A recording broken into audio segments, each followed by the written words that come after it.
we have discussed this fiscal calendars. So the fiscal calendars will be here in general ledger. Under calendars, we have fiscal calendars.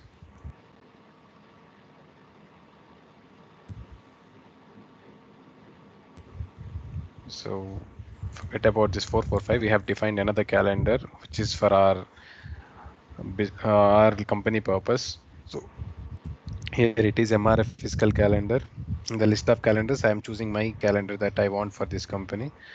And this one we have defined in some unusual way. I mean, I use this for breaking this calendar periods, but I'll delete this year and create once again so that we will create in a single pattern for all the years of 3 to 4 years like that. I'll just delete this year. Okay, I'm just deleting the year, not the whole calendar. Remember that. So I deleted it, and I'll create a new year here, starting from 1st of January to 31st of December, and I'll call it as fiscal year 2021 here, and select this one, months and length of period as 1, and I'll click on create. So any idea how many periods will be created here? Anybody? Total number of periods created in this kind of monthly calendar. 14. 14. So what are those 14? 12 operating, 1 opening and 1 closing. Exactly. 12 operating periods, one for each month, one opening period and one closing period. So 12 periods will be created. So as I told you again, we can create closing periods as many as you want at the end of each period if you want.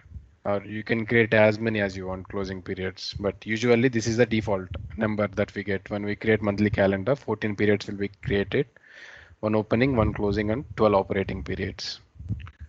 Fine. Then to create a new year, we have to click here on the new year. So the new year will start from the end date. I mean, the next date of this end year, ending fiscal year 2021. So we have 1st January 2022, and the end of fiscal year is 31st December 2022. And you can rename it just like adding this fiscal year 2022, saying it as copy from last fiscal year, which means it will copy the same pattern from the last year fiscal calendar, which is monthly calendar pattern. So if I click on create here, it will create 2022 and it will create the same pattern. So starting from 1st of January 22 to end of December 31st 2022, we have months divided properly. So I'll create some 3-4 years such that during fixed assets, if we might use this calendar, the transactions will show up because we might have a lifespan of 5 years or 6 years for fixed assets. Usually they'll create more years, or if they use separate calendar for fixed assets, we'll see that concept during fixed assets module. Okay, then they'll create more years in those calendars and they'll leave over like 1 or 2 years or 3 years in these calendars. So they can easily create an year, by adding it like this. So you can just click on create again. So starting from 2023 to ending 2023, just copies the same pattern. Sorry, I should have added this FY here. So okay, I'll just delete the year, again create the year. I'll just add FY here and click on create. Same, I'll create one more year for 2024. Okay, we don't use all such, but so we have 4 years now in this. So when you have 4 years, you can record transactions for all 4 years. If you don't have any year left, suppose if you don't have year number 2022, and if you're going to create a transaction for 2022 year, it will not allow you, or it will not allow you to post it because you don't have such date in your fiscal calendar yet, and you're not permitted to post on those particular dates which were not mentioned in your fiscal calendar. So if you have that year configured or that particular date or period that is configured in fiscal calendar, then only you can post a any transaction using that date. Okay, so that would be all with fiscal calendars. So if you're clear about this concept, today we will discuss about the one new concept. Actually, it's not ledger calendar. It's a very small concept, but I mean, we will discuss it deep because you might face interview question in this ledger calendars. There are quite few interview questions that you can face in, and you might also get support issues in this ledger calendars page. Let me know if you have any doubts until the fiscal calendars.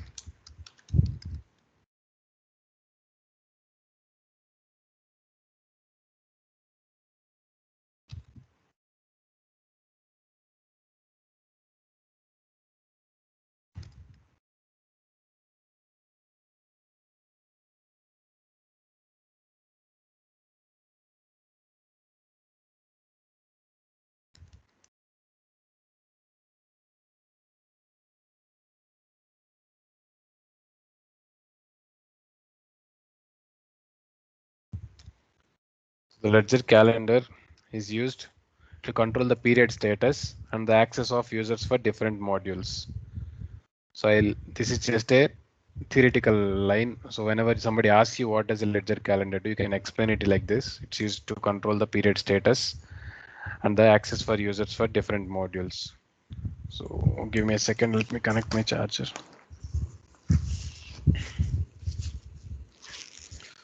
So if you understood the definition, actually I'll show you it in practical how it works and how it is designed to work. So it's that you will understand it properly. Actually, ledger calendar will be activated for a fiscal calendar that you have created only when you link that particular fiscal calendar to a legal entity. So in our example, we have created MRF calendar, but until now we did not link it to any legal entity, right? So we could not find we could not find ledger calendar for this fiscal calendar that we have created. Instead, I'll use another calendar which is being used by other legal entities or linked to other legal entities in this organization to demonstrate to the ledger calendar and how it works. Okay, so it's the navigation for ledger calendar. It's in general ledger. Under calendars, you have this option called as ledger calendars. Write down the navigation, general ledger, calendars and ledger calendars.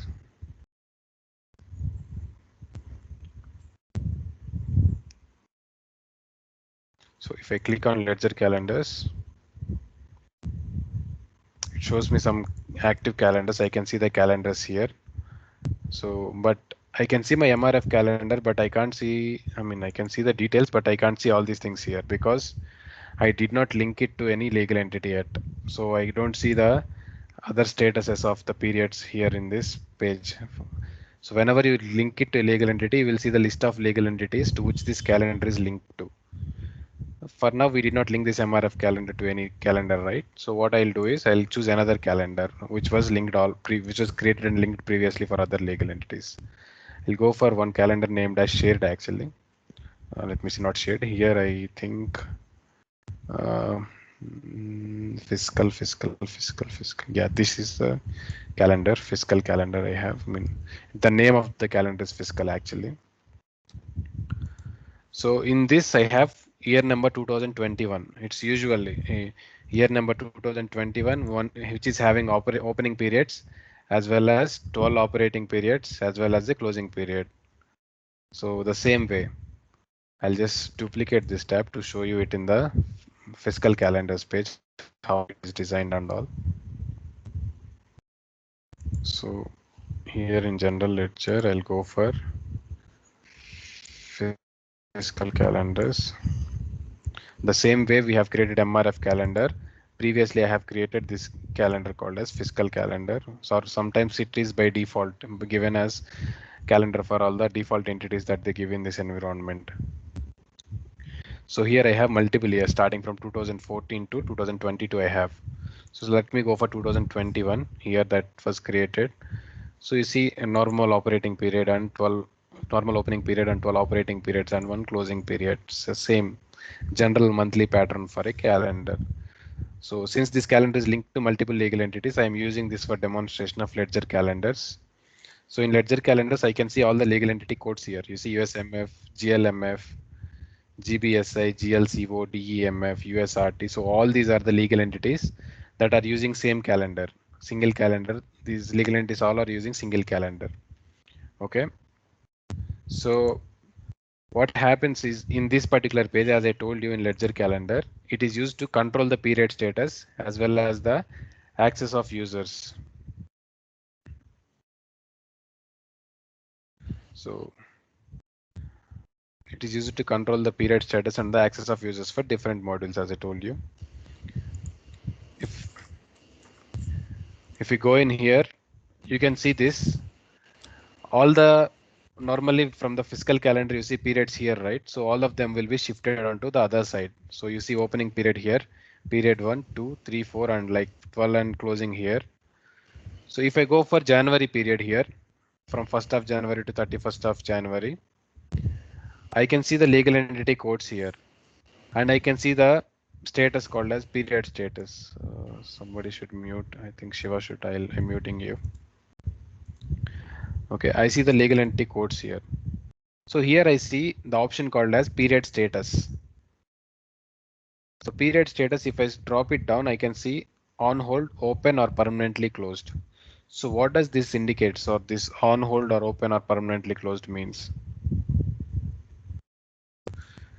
It means like if it is an open status, if this period from starting from January 1st to 31st of January, users are allowed to post transactions within this period, or it is open for posting transactions. This open status indicates open for posting transactions.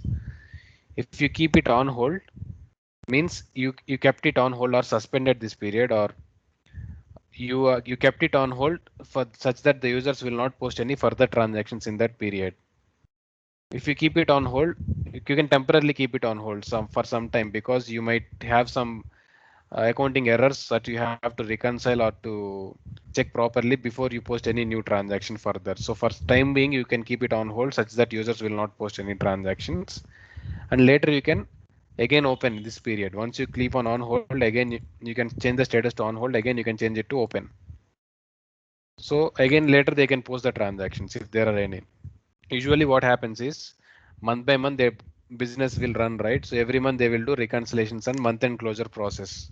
So once after every month is reconciled properly and understood that there is nothing more to post in that previous month. Suppose January is crossed and they are in February, they will keep January period on hold such that users will not make any changes in the previous month's accounting. So it's already done and the reports would have been generated.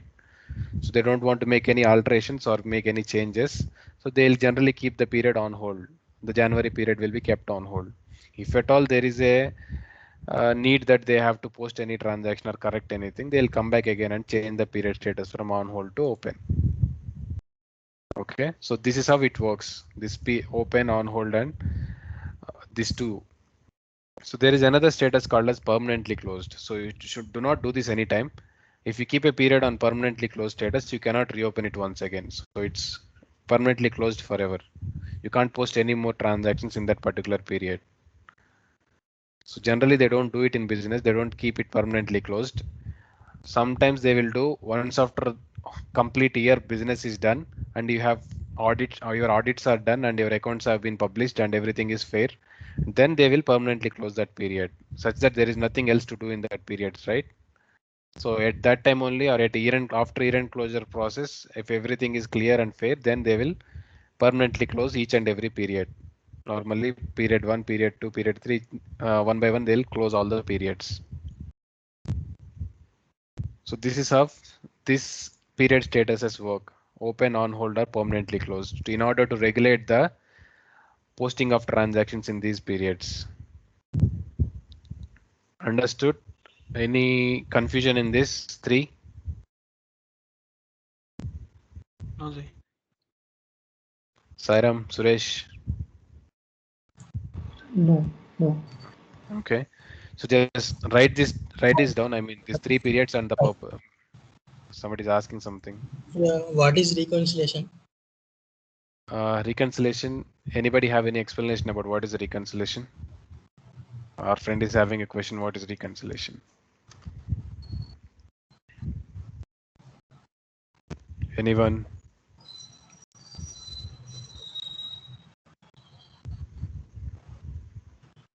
No? Sairam, Hello. what is reconciliation? Reconciliation is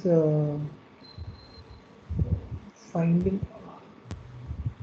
మనకి ఏదన్నా మనం maintain చేసే books కానీ లేకపోతే వేరే వాళ్ళు maintain చేసే books కానీ టాలీ అవ్వకపోతే ఎందువల్ల టాలీ అవ్వలేదని చూసుకోవడం రీకన్సిలేషన్.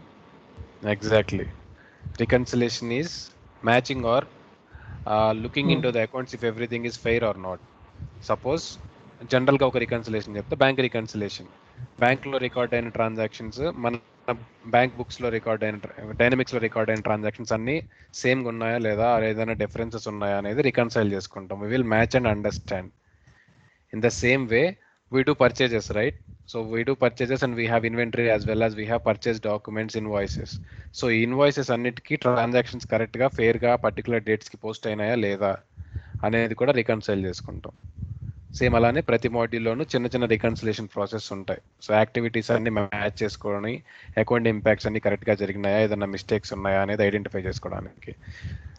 ఎందుకు రికన్సిలేషన్ చేస్తారు పీరియడ్ మంత్లీ ఆర్ వీక్లీ ఇలా ఎందుకంటే, so if you go after a long period ఒక 5 months 6 months రికన్సిలేషన్ చేయకుండా మ్యాచ్ చేసుకోకుండా కరెక్ట్ చేసుకోకుండా ముందుకు వెళ్ళిపోతే వెనక్కి వచ్చి చూసుకుంటే చాలా మిస్టేక్స్ ఉంటాయి మన అకౌంటింగ్ సిస్టంలో. That has to be corrected and కొన్నిసార్లు మొత్తం మిస్ చేయొచ్చు అండ్ లాట్ ఆఫ్ డేటా ఉంటుంది 6 months 7 months అంటే. అదే వీక్లీ మంత్లీ రికన్సిలేషన్స్ పెట్టుకుంటే ఐ మీన్ ఒక షార్ట్ డేటాని ఈజీగా రికన్సైల్ చేసుకోవచ్చు అండ్ మిస్టేక్స్ని ఐడెంటిఫై చేసి అప్పటికప్పుడు అదే పీరియడ్లో క్లియర్ చేసుకోవచ్చు అంతే. Right? Yeah, okay. Hey, Prakash. Got it? Got You it. want me to? Okay. You understand Telugu, right? అవును సార్ వచ్చు sir. I think everyone in the class understands Telugu, so that's why I switched my language to Telugu. Okay. That's the process of reconciliation. Generally, once they reconcile or identify if everything is fair, then they'll keep that period on hold or they'll keep it on permanently closed, maybe at the end of the year. Okay. So that's what this period status note status is, such that in interview they will ask, do we have anything concept called as period status or what kind of period statuses we have? So what happens when we keep a period on hold? What is it? It will guide to where it will guide to, or what roles are done in ledger calendar. They might ask multiple questions. Okay, if you have all these 3 periods and what are these period statuses indicate in mind, you can answer it properly. Okay, so this period 1, which is from 1st of January to 31st of January. Since the same calendar is assigned to multiple legal entities, I can see this period available for all the legal entities. USMF is a legal entity, GLMF is a legal entity, GBS is a legal entity. In the same manner, we have multiple legal entities. Suppose if I want to change the period status for these 3 legal entities at a time, so I want to keep on hold for these 3 legal entities. Once I click on mark, I can change the period status here for these 3 at a time.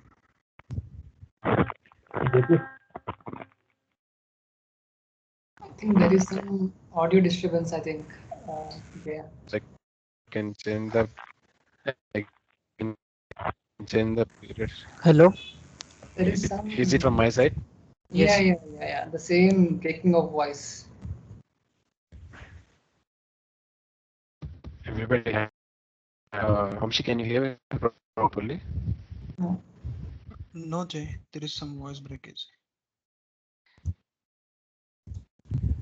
The Wi-Fi is not working again, so let me connect it to my mobile data then. 1 second.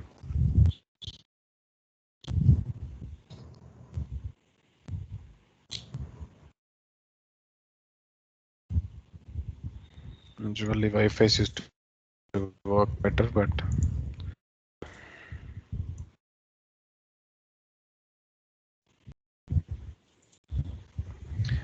how about now? Can you guys hear me properly? Yeah, it's perfect now. Okay. So actually, I was trying to explain you that since this calendar is assigned to multiple legal entities, and if you want to change the period status for multiple legal entities at a time, suppose if you want to change this for all these 3 legal entities at a time, you can select these 3 legal entities here from the selection button on the left hand side, and here you have this option called as update period status. So if you click on update period status, you can see on hold. I mean, you can update period status at a time. So on hold or open or anything. If I say on hold and click on update, see for these three legal entities, the period status changed to on hold at a time. So if I again select this three legal entities, and here you have this option update period status. This is used for mass update, means updating it for multiple legal entities at a time. So you click here again, I'll change it back to open and click on update. Right. It's like that. And if I select here this one, it will select all the legal entities at a time. See here, selection is for all, and I can change it for all at a time. On hold, click on update. So for every legal entity, this period of January is kept on hold. And if I want to change again, select all the legal entities from this side here. Again, change the period status from on hold to open and click on update. Right. So if at all this calendar is assigned to or linked to only single legal entity, I'll see only single legal entity here. Like if USMF only, I don't see all these things again.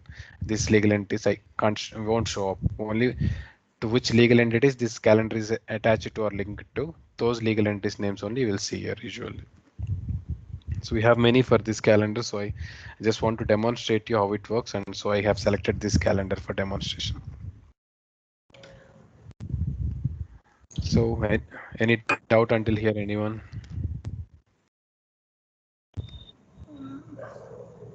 So when might such a situation or occasion arise where we will be changing for all the legal entities? I mean, one calendar, like going for selecting two or more than two or three or something like that. Suppose if you have legal entities all are located in a single country, suppose in India, everybody will follow this, every company will follow the same calendar period, right? From April 1st starting to March 31st will be the ending. So if they want to follow the same pattern of months and all, so they'll create a single calendar and they'll link it to all the legal entities. Okay, no need to create separate calendars for each legal entity. Okay. Generally, if there are any differences in the periods or if they want to maintain separate calendar periods, then they can create. Suppose few legal entities are located in US and few are located in India. And for US legal entities, you can create a separate calendar from starting from January to December 31st. And for Indian, you can create another calendar, two calendars you can maintain. So for all the four legal entities in US, you can give that calendar. For the three legal entities in India, you can give the Indian calendar. Got it? Yeah, thank you. So, so in the same way, it's only for January period. How can we link a calendar to entity? We will get to that concept, okay? I'll show you how to do that. Without doing that, we don't proceed further actually. We'll do some early setups and we'll link all of them at a time. The currencies, the calendars, chart of accounts, or accounts, everything. Okay, right. JP, Sheshu.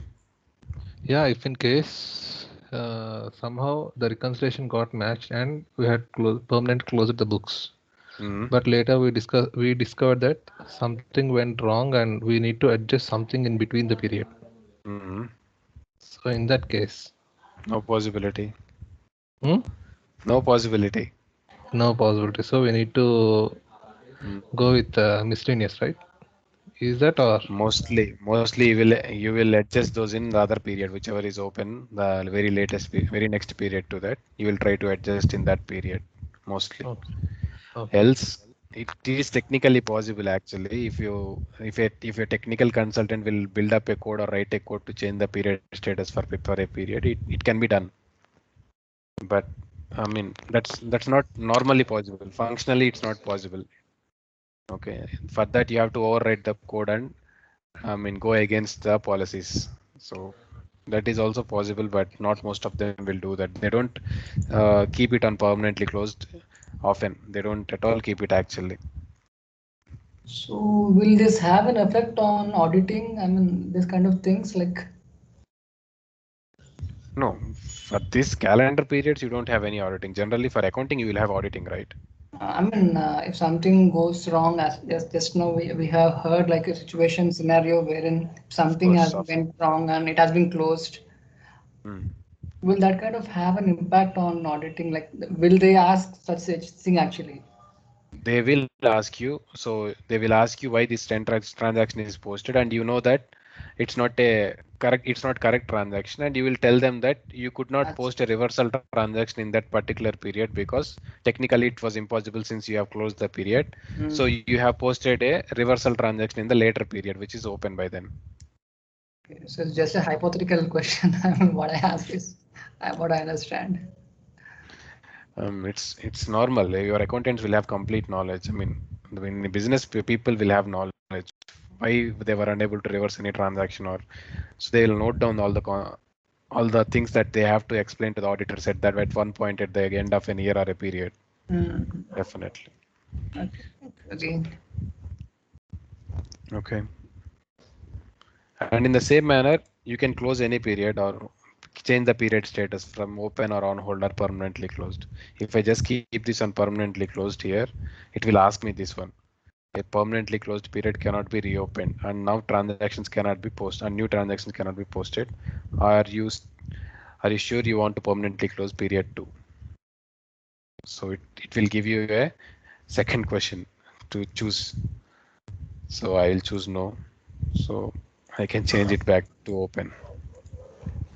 Okay. If I choose if I choose yes, it will change to permanently closed, and I can't reopen it again. So I have one question, Jaya. Okay. I mean, since it's not virtually possible to again reverse the kind of thing if something has been labeled as permanently closed. So is there any kind of user exit, or like we can ensure that people can't really use that option, limited for only for few people? Actually, every user won't have permission to this page. Acha, acha. Only one particular role or few particular roles you have. User roles will be there in system. So for each user, they will have specific roles. For general ledger users, they will give roles related to general ledger transactions and tracking. For accounts payable, they'll give accounts payable clerk and accounts payable manager roles. Those people don't have access to this calendar page. Definitely not. Only few people, and who used to be very keen. And those consultants only mostly have system admin role. And system admin role is that have the power of controlling all the system or having access to every page in the system. So once you are given with system admin role, then you can access these calendars and all. Okay, not everyone can access this ledger calendars page. Okay. So that's what we are again going to discuss about here. The next topic here within this, we'll see. So as I explained you the concept, so it's used to control the period status, and the second one is to control the access of users for different modules. So now here this period is set to open. Period number 1 is set to open for USMF, and I have different module names here. As you can see, ledger, sales tax, bank, customers, vendor, sales order, purchasing, inventory, and not module names actually. These are module names as well as the activities that are done in those modules. So customer module, vendor module means accounts receivable, accounts payable, and all. So sales order processing, purchasing, purchase order processing, and invoicing. Inventory related production module and project. So what does this indicates is for this particular period, January 1st to December, January 1st to 31st of January, which is open for USMF legal entity here, where the status is open. The access is for all the users, or the access is given for all the users. Again, the user permissions that are given to the users individually will override this access. But here, as indicated, this all the users can post the transactions or open or access those particular pages. So general ledger can be accessed by all the users. I mean the activities in general ledger. Sales tax module can be accessed by all the users. Bank can be accessed by all the users. Customer, all the users. So other than this all, if I drop it down, I can see some user groups here. User groups can be created. User groups means if there were 20 employees in the 20 users that were created in ERP, you can group four of them as you can group four of them as approvers, or you can group four of them as test group, or any other group name you can give. So according to the location, you can give the group name. According to the legal entity, you can give the group name, or according to the role they are in, you can give a group name and keep all the users in that group. So firstly, we'll create users. Then we'll group the users. Suppose we have 20 employees, so we'll group each 4 of them as a group, or depending upon their role or depending upon the company's need, they will define the user groups. So where these user groups are configured is it is in organization administration. I'll show you here. Actually, in organization administration, we have this concept. Sorry, not in organization administration. Pardon me. It's system administration. We have this users and user groups option. So system administration is here. Okay. So if I click on users, I can see the list of users that are created in this organization. So these are all the user names. So JP, admin, April, Charlie, Daniel, Emmanuel. So all of them are the users here in this system. So each user will have a user role. So here you see the user role. So user role is test essentials role for this guy. For this person admin, with which credentials I have logged in actually. So this one AXT360 Amirpet 16 Outlook. So I logged in with that credentials only. So I am now with admin role here. So if I open here, I can see system administrator role for this. Okay, do not change these roles. Okay, if you log in with this and if you change the system administration role here or delete something, you cannot again add it back because nobody else will have access to your version that you have in your system. See, normally in business there may be few people who is having admin roles and they can add you back once again, but here in system you only have the access, right? So no one can give the admin role once again to you, so don't change any roles and roles here. So in this way you have users created and roles assigned. So if there are 4 users for accounts payable module, they will be given with accounts payable clerk role. So if I go here, go into the user, the created user, generally users will be created by clicking on new and all. You can try it actually. So there will be roles here. If you click on assign roles here, you can see the roles list. For each module, you will have separate roles. It will take a second to load, so you can see here accounting supervisor role, accounts payable clerk role, accounts payable manager role, accounts payable payments clerk role. So who usually manages only the payments in accounts payable. Accounts payable clerk does normal invoicing transactions or any other service oriented or expense transactions. They'll accounts payable manager will have complete access to the accounts payable module. What all that can be done in accounts payable, he can access and look into the activities. The same way accounts receivable clerks for budgeting, for cost accounting, for fixed asset management.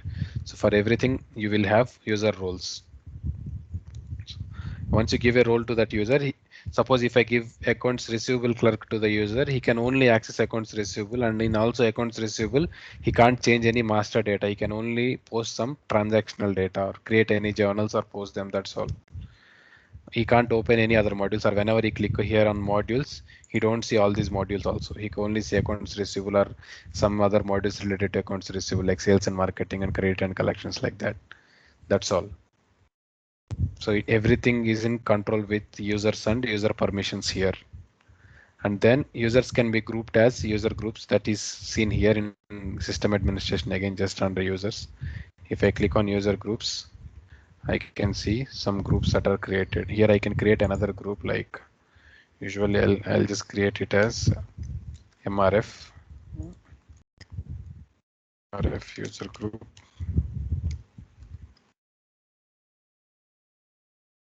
So in MRF user group, I can add users by clicking here. So there are no users set, and the users that you want to add, you can select from this side. So this one, I will select this, or I can select multiple of them at a time. See here. So this is how the selection works. So all these 4 are now grouped into the MRF group. So MRF group, you have 4 users. So these are the complete list of users you have, and you can select only 4 users for that group. That's all. So this movement helps. So if I want to deselect this, you can click here and it will be moved from this side to the other side. So only 3 are there now. This is where you can create user groups. So why I'm explaining this concept is because in ledger calendars here you can select the user groups that controls or that have access for these modules. Suppose I want to give access only to MRF group, So there are only 3 people, only these 3 people will have access further. So what I'll say is I'll come to ledger calendar here. For general ledger module, only that 3 people should have access. That's my agenda. So I'll change this from all users to MRF that I have created here. You can see the group MRF group. So once we have created it, it will reflect here. I can select that group and I can select yes. So only now those 3 users will have access to any activities in ledger general ledger module. So others cannot post any transactions or do anything because they don't have any permissions or access. So that's how I can give access to my users or group my users accordingly, according to the module or according to the role or according to the company. Anything I can group them and I can change the access or I can permit the accesses or I can stop the accesses in that manner. For bank module also I can give it for MRF again. So like this. And then I can change it back to all users again if I want to. Same way if I want to. So the two things that ledger calendars allows you to do is one is to keep the change the period status. The second one is to give the access or user permissions for each module and for each period again. So this is only for one period. For January period only. If I change it, these three the people will have access. Again, for going for February period, everybody will have access. So it's for period to period again. Only for January dates, I can change it here. Only for one legal entity again here. So if I want to change it for all the legal entities at a time, so for all this ledger module for these 3 or 4 legal entities that I select here, so I can click this one, update module access. So there it asks me which module you want. So there are a lot of modules, right? Ledger, bank, customer, vendor.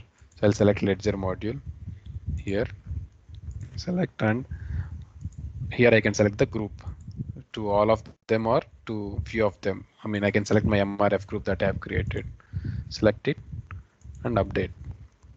So see here for all these 4 legal entities for January period for ledger module, only MRF users will have access. The 3 people in this MRF group will have access. The others who are login with other credentials will not have access.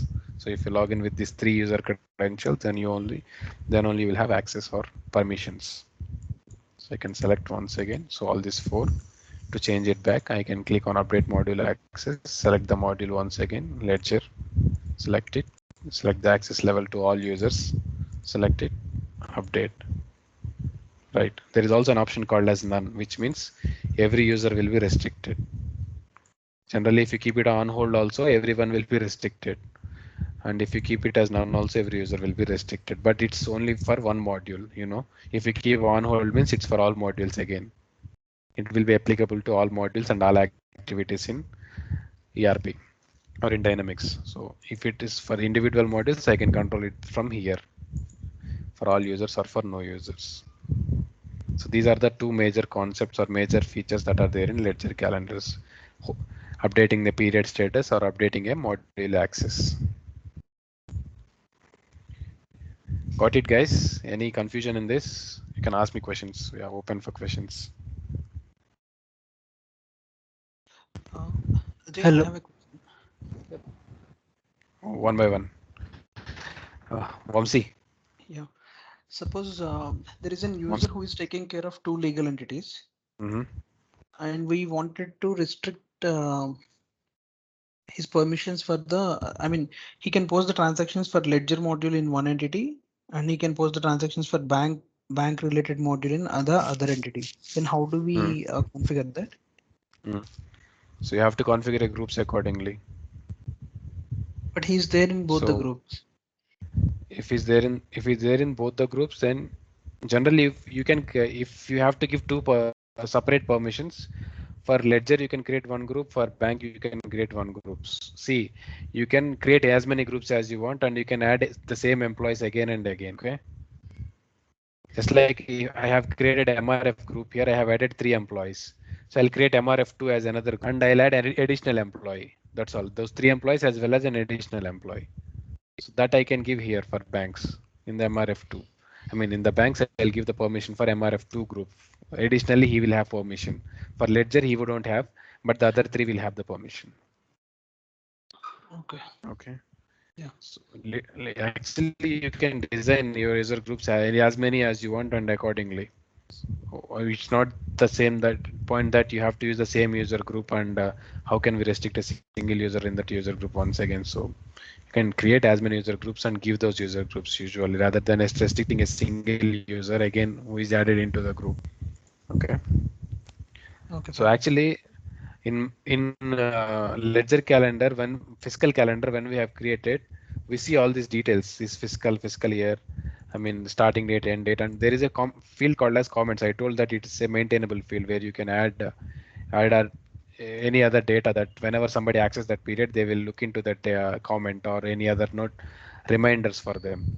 So that you add there in the fiscal calendar, that will reflect here in the ledger calendar as well, those comments. Okay. Okay. So, and if somebody have or any other comments about it or any suggestions about the period when somebody is changing something here, they can also refer the comments. So apart from this and these two options, anybody have any doubts, anything? And somebody's asking something else actually. Who is this? Yes. Santosh is asking something. Yeah. Yeah. Tell me. We have given for period one, right? Like for Hmm. January, we have given the permissions to some people. What if Okay. you want to give the permission for 3 periods at a time? 3 periods you have to give one by one. No option. Okay. Okay. Period by period you have to give. Okay. Thank you. Welcome. And anyone, any questions?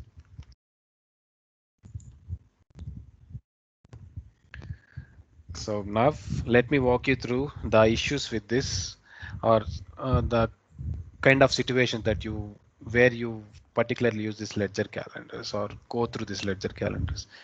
Generally in month-end process, once after, as I told you, the reconciliations and month-end closures, they'll ask the consultant to keep one period on hold.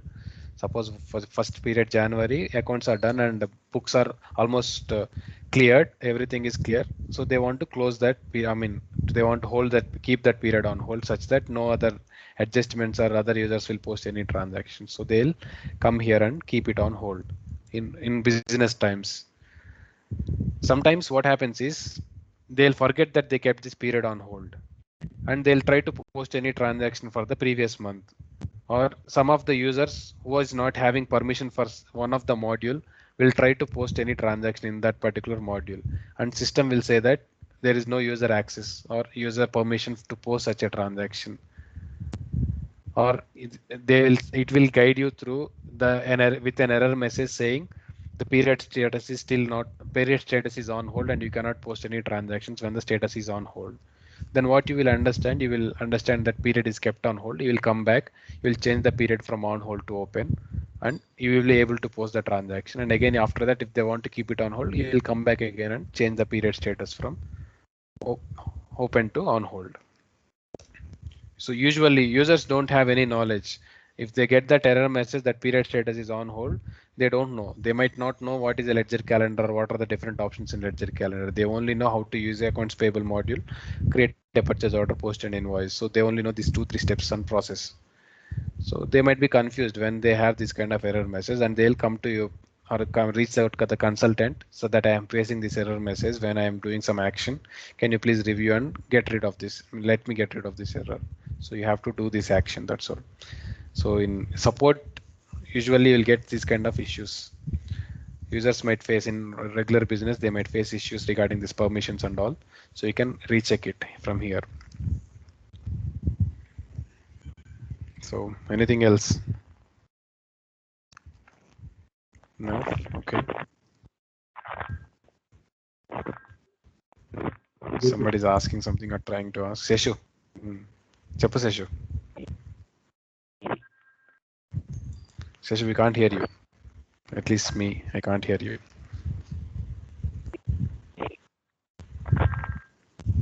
Hello. I think there is an issue with your mic. Reserve your question or just type it down if it is possible. Okay. Else we can discuss it at the end of the class if it is not working now.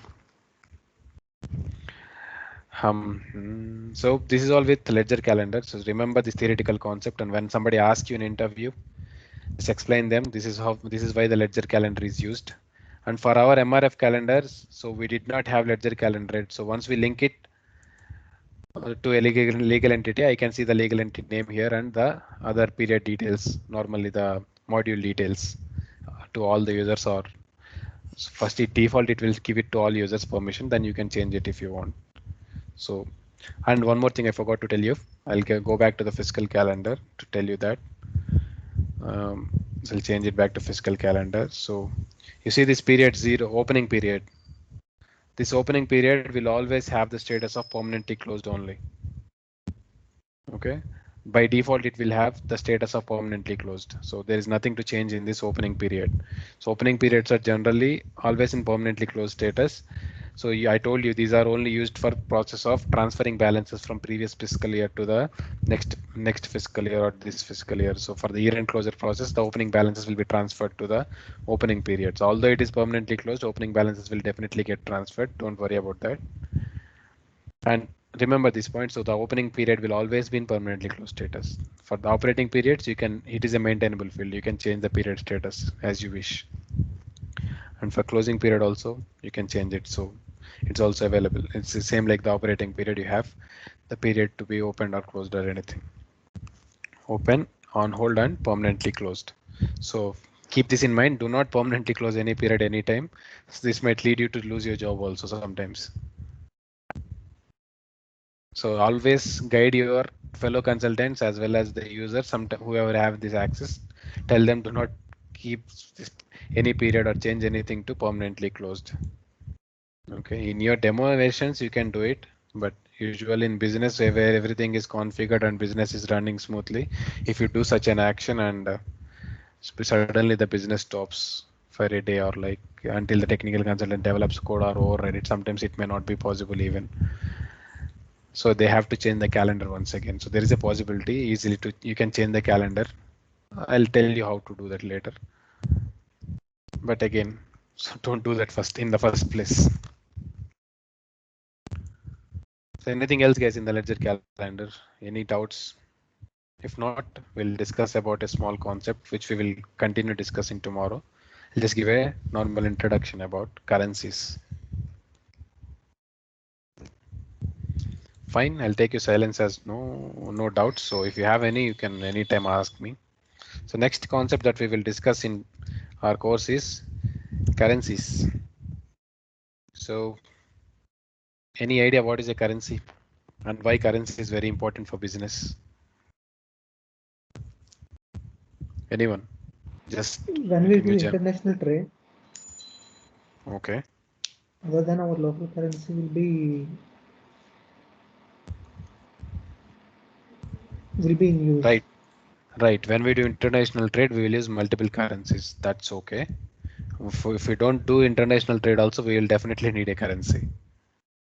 Yeah, for account, I mean, we need currencies for accounting and reporting. Probably the reporting currency might be in USD and the accounting currency in Indian INR. So in that case, also currencies will be helpful. Okay.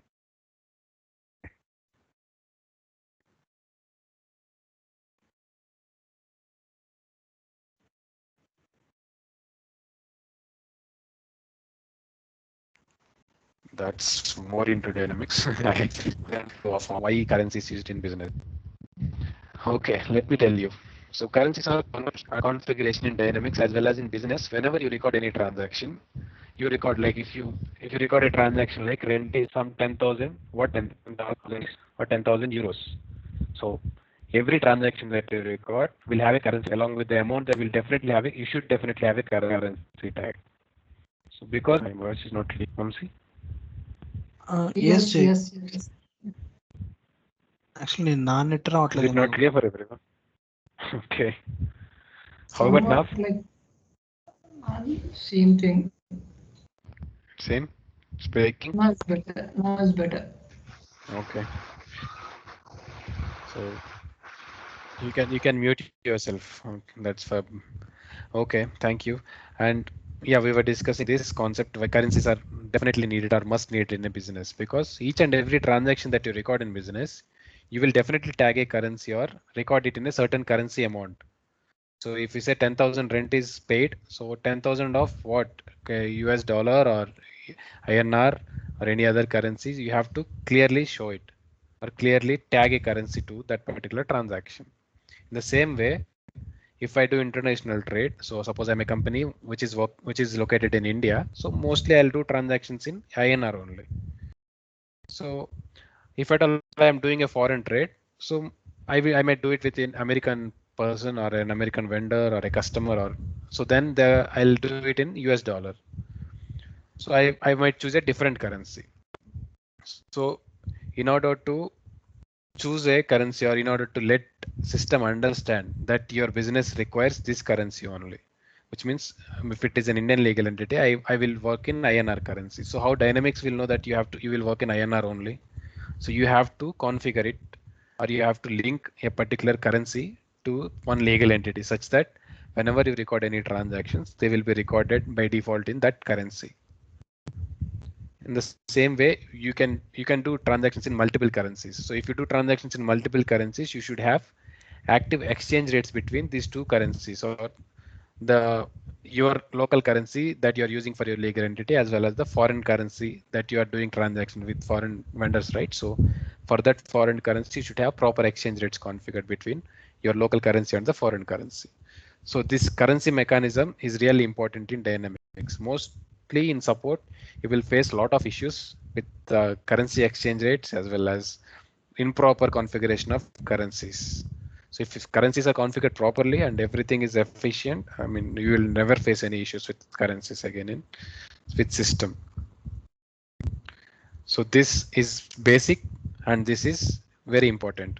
Currencies, configuration of currencies, how the currencies mechanism works in Dynamics, how the exchange rates works and how you can import exchange rates. We'll see all the advanced concepts related to currencies. Okay.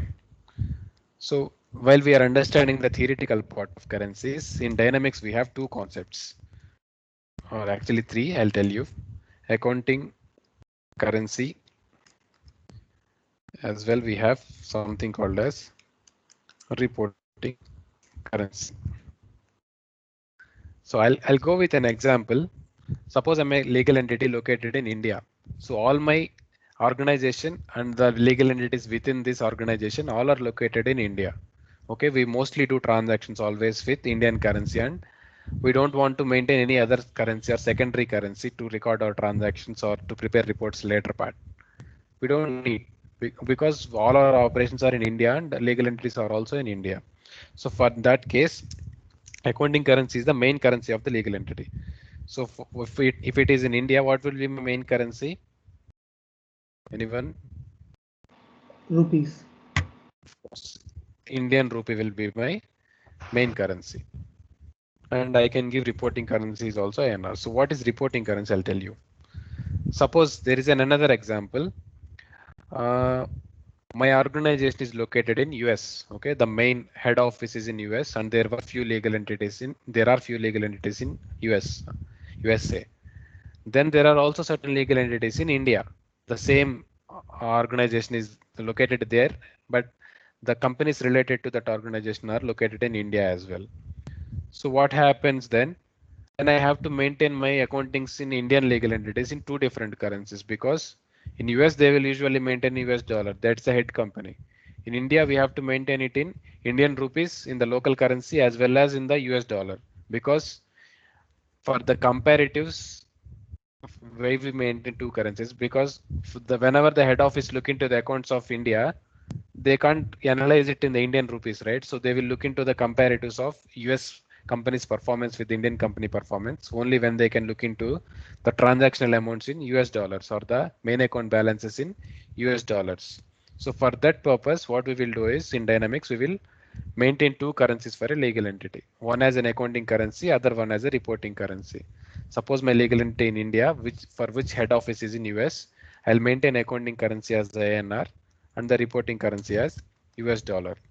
So whenever I create any transaction and post a transaction, it will show up the amounts of INR as well as US dollar, both of them in the voucher or in the accounting entry. It will show both the amounts. INR amounts as well as US dollar amounts. So in database also, both of them are recorded for that single transaction. And whenever I have to prepare any report, I can easily prepare a report in INR as well as separately in US dollar easily. And then it's easy for comparatives to compare each legal entity's performance, which are in US with the Indian legal entities, as well as it's also very helpful for consolidation purpose. So in consolidation, if you have to consolidate two accounts, both of them has to be in same denomination currency or should be recorded in same currency, right? Or otherwise, if at all it is recorded in other currency, it has to be exchanged to the balances or the amounts has to be translated or multiplied or divided with the exchange rate, whatever that is there in that particular date, and they have to be consolidated. The same currencies has to be consolidated. So for that purpose, also this two-way currency or dual currency concept helps. So this is also called as dual currency concept in Dynamics, having accounting and reporting currency. Dual currency concept. So understood this? Confused, or you want me to explain once again the concept of accounting and reporting currencies? Santosh, Naveen, Susila, any doubts? So if it is clear for you, What if the okay. legal entities with different countries? Uh, Indian legal entity. so my head office is in US. Okay, legal and the from that head office or from that for that organization, I have a subsidiary company located in India. So for in that case, I'll maintain my accounting currency as INR for the Indian legal entity for the subsidiary company located in India, INR, and then reporting currency also I'll maintain, which will be in US dollar. So if you want to, Yeah, what is your exact question?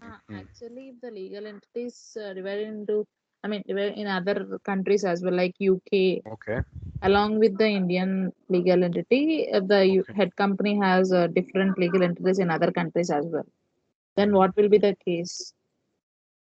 fine. So anybody have any answer for Susila's question? Then what will be the case? I mean, the respective countries will prepare the books in their own currency, and the consolidation statement will be prepared in the reporting currency, let it be in USD or UK pounds. Exactly. Okay, Exactly. So as thank you. Susila raised this question, I'll repeat that question once again.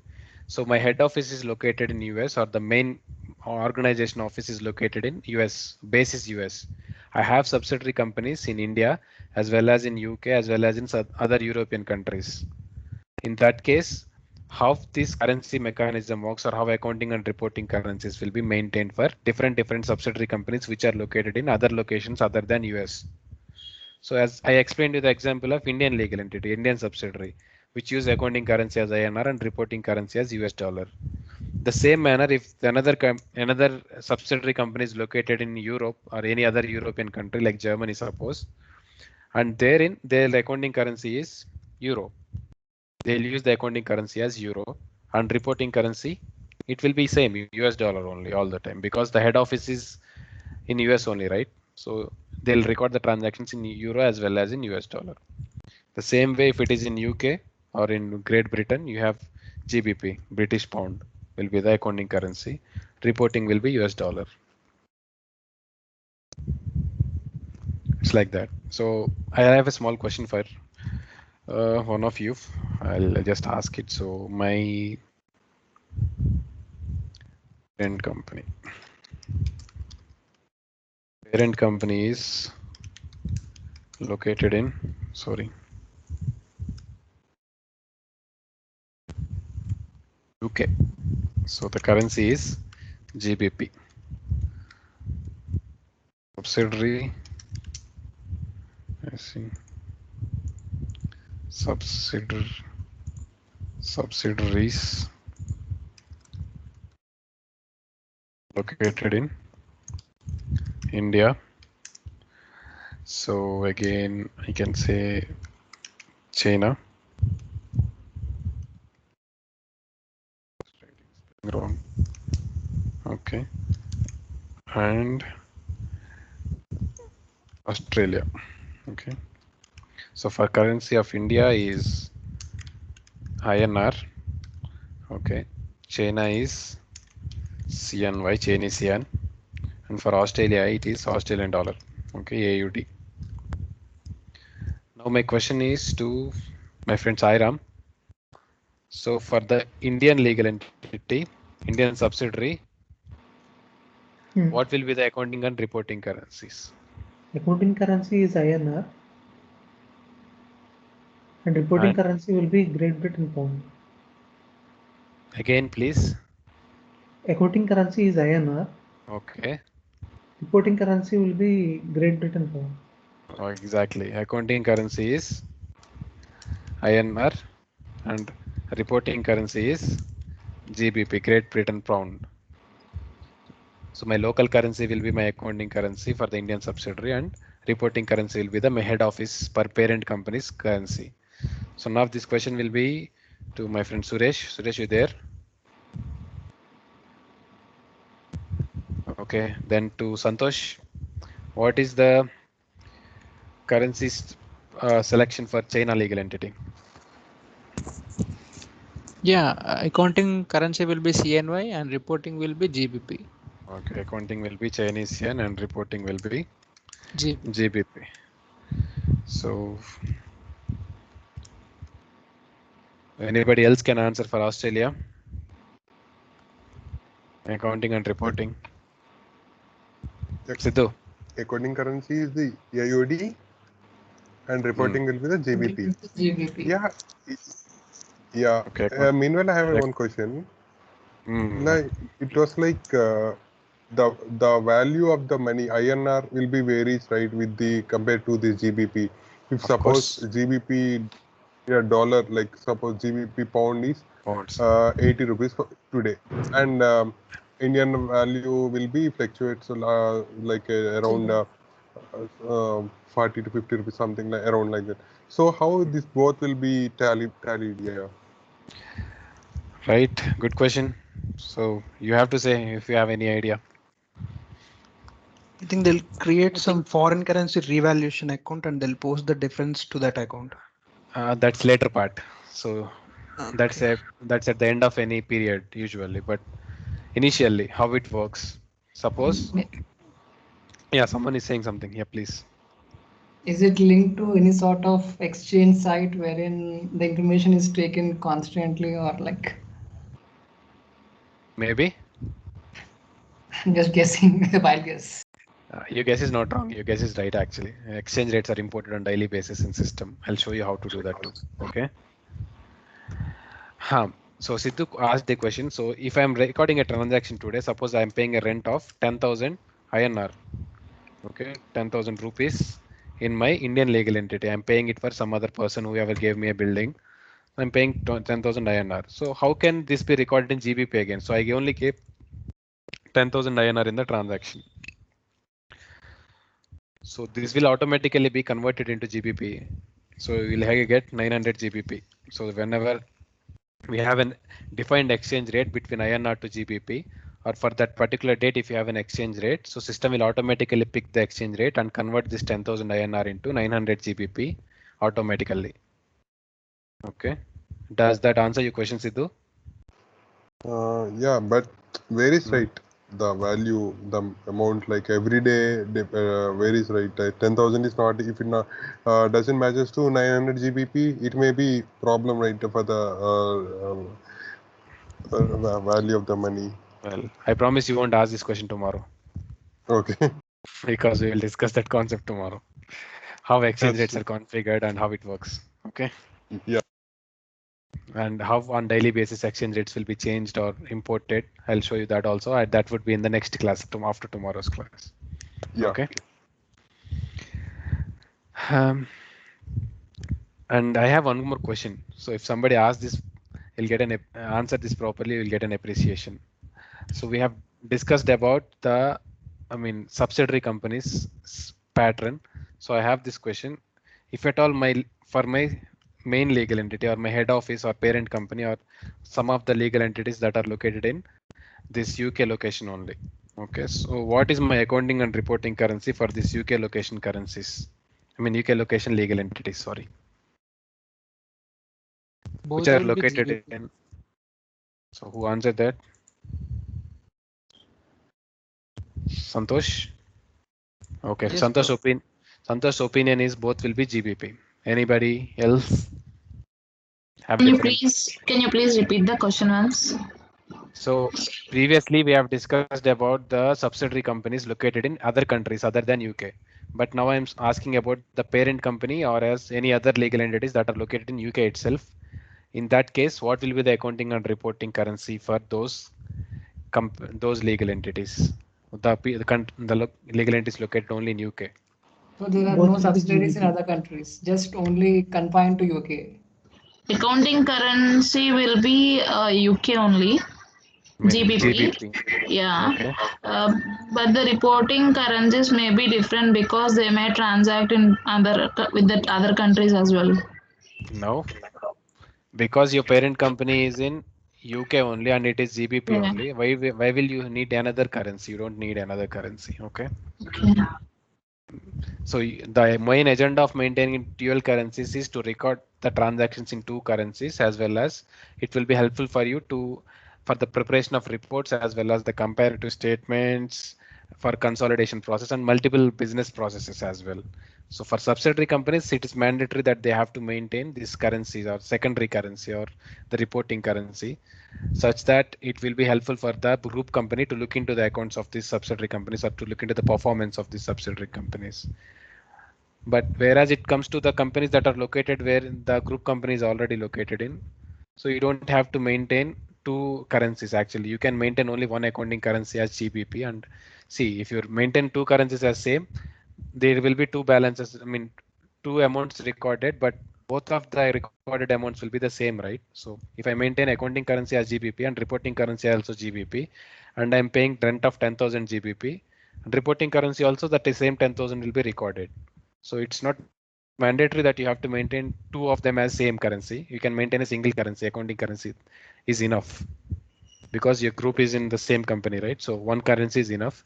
But if you want, you can maintain two. I mean, you can give two currencies. I mean, both of them as GBP only. It's not needed to, but you can give if you want to. Got it, guys? Yes. Bala, Yes. Santosh. Pretty much, pretty much. Okay, very good. So that's all with accounting and reporting currency. There is another concept called as triangulation currency. Uh, Actually, it will take a while if I explain you. Just give me 2 more minutes. I'll just explain you quickly. Triangulation currency concept. So this concept comes into applicability at certain situations. Suppose normally USA and India have business transactions on daily basis. We have good trade between America and India. So we always have active exchange rates. Who provides these exchange rates usually? It's actually the Reserve Bank of RBI. India in India. Yeah, RBI provides exchange rates in India, and the same way in different countries they'll have their authorized banks that will provide the exchange rates or that will finalize the exchange rates for that particular day. Or the previous day's exchange rates will be used actually for today, and today's exchange rates will be used for tomorrow. I mean, according to the market situation today, the next day's rate will be defined. So in that way.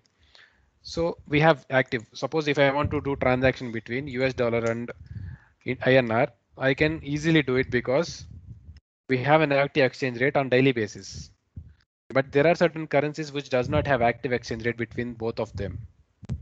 Suppose if I go for some currency which is in Mauritius, so there will be some currency in Mauritius. Okay, I'll just call it as MUR. So there is another country, Australia. So this Mauritius and Australia doesn't have any trade. They don't have any active transactions happening between them or any imports or exports, and they don't have any active exchange rates between those two currencies. Right, in that case, what can we do in business? If at all we are a company located in Mauritius and we want to record a Australian dollar transaction. If there is no exchange rate, how can we do that?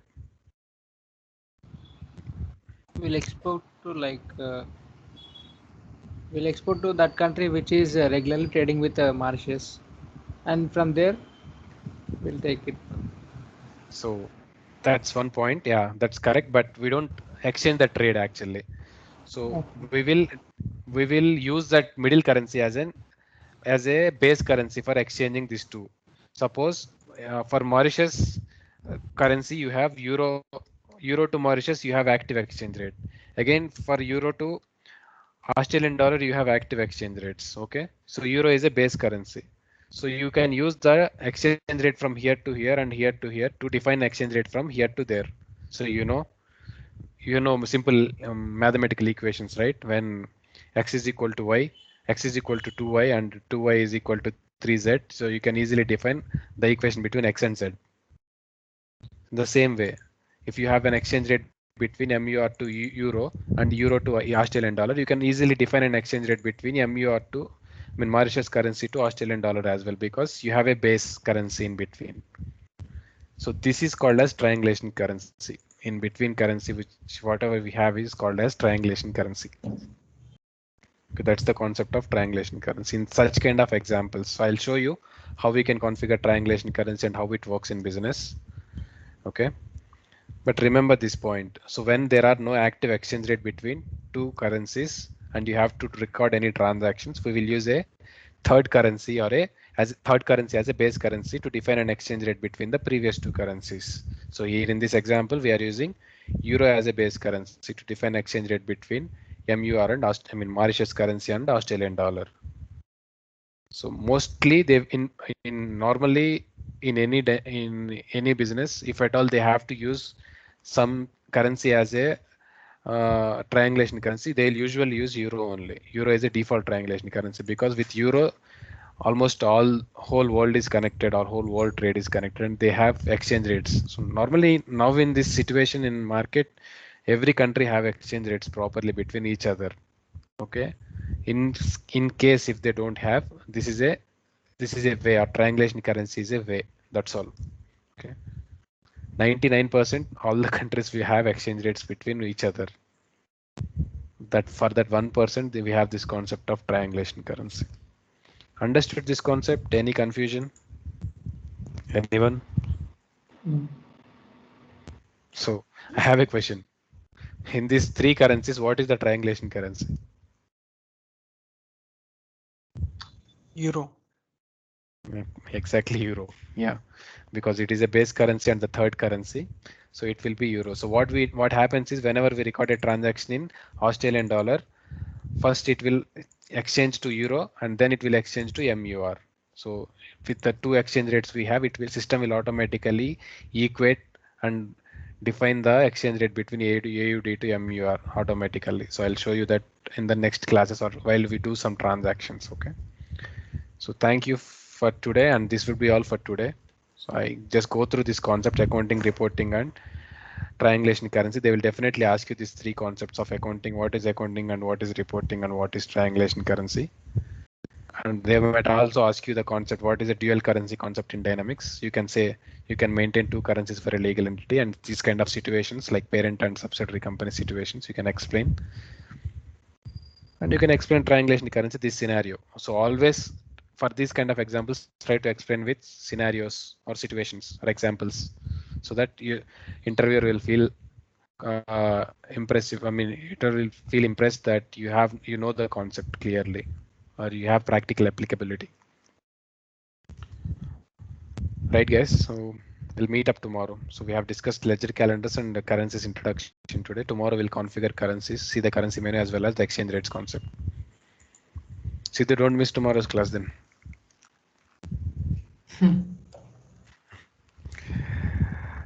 Fine. Let me know if you have any doubts. So I will be available for another 10 to 15 minutes. So if you have any, you can stay back and ask, or rest you can drop off. We'll meet tomorrow. Bye-bye. Bye, Jay. Thanks. Good night. Bye. Bye. Good night.